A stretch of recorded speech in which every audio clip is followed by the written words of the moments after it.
उज्जैन के तराना इलाके में सांप्रदायिक तनाव है कि थमने का नाम ही नहीं ले रहा है। तराना में हुई हिंसा के बाद पूरे इलाके को छावनी में तब्दील कर दिया गया। वीडियो सबूतों के आधार पर दंगाइयों की पहचान भी इस वक्त की जा रही है, लेकिन इन सब के बीच दंगाइयों के तांडव मचाते हुए 2 और वीडियो सामने आ चुके हैं, जिसमें उपद्रवियों ने चेहरे को ढका हुआ था।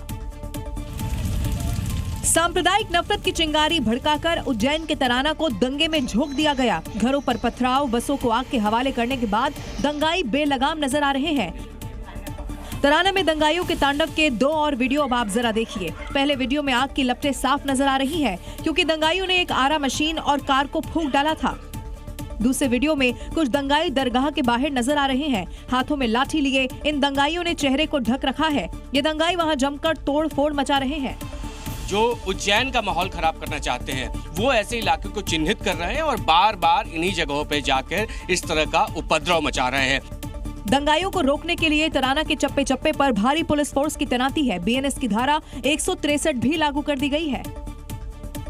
इधर उज्जैन के तराना में हुई हिंसा को लेकर पुलिस ताबड़तोड़ एक्शन ले रही है, लेकिन ऐसे कई सारे सवाल हैं जिनका जवाब सामने आना अभी भी बाकी है। हिंदूवादी नेता पर हमले के बाद किसने तराना को सांप्रदायिक आग में झोंक दिया? हिंदू घरों में पत्थर फेंकने वाली भीड़ को आखिर किसने वहां जुटाया? और दरगाह में हमला करने वाले नकाबपोश आखिर कौन थे? ये ऐसे सवाल हैं जिनका सामने आना बहुत जरूरी है, क्योंकि उज्जैन के तराना में उसी पैटर्न पर हिंसा की गई जैसे एमपी के बाकी हिस्सों में नफरती गैंग करता है।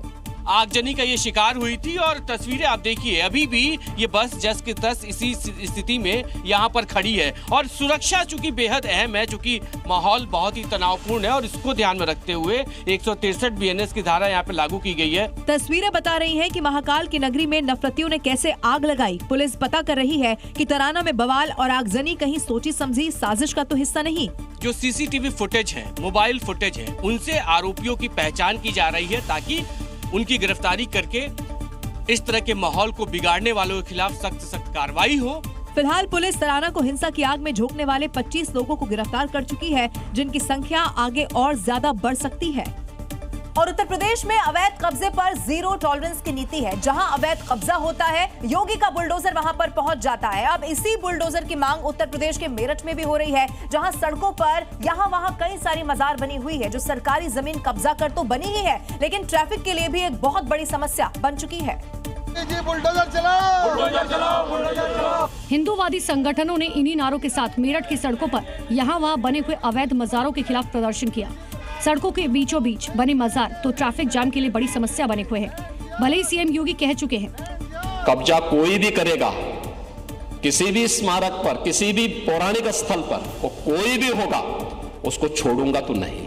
लेकिन कई बार ये कार्रवाई लॉ एंड ऑर्डर के लिए चुनौती बन जाते हैं।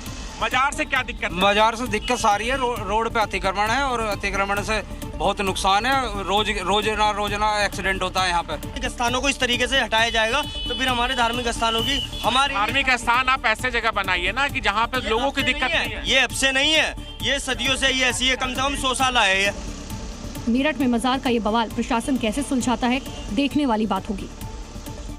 उत्तर प्रदेश में आज से 3 दिवसीय यूपी दिवस समारोह की शुरुआत हो चुकी है। लखनऊ के राष्ट्र प्रेरणा स्थल पर केंद्रीय गृह मंत्री अमित शाह ने समारोह की शुरुआत की। वहीं एक जनपद एक व्यंजन योजना की भी शुरुआत कर ली गई है। इसके साथ ही शाह ने 2027 वाला शंखनाद भी कर दिया है।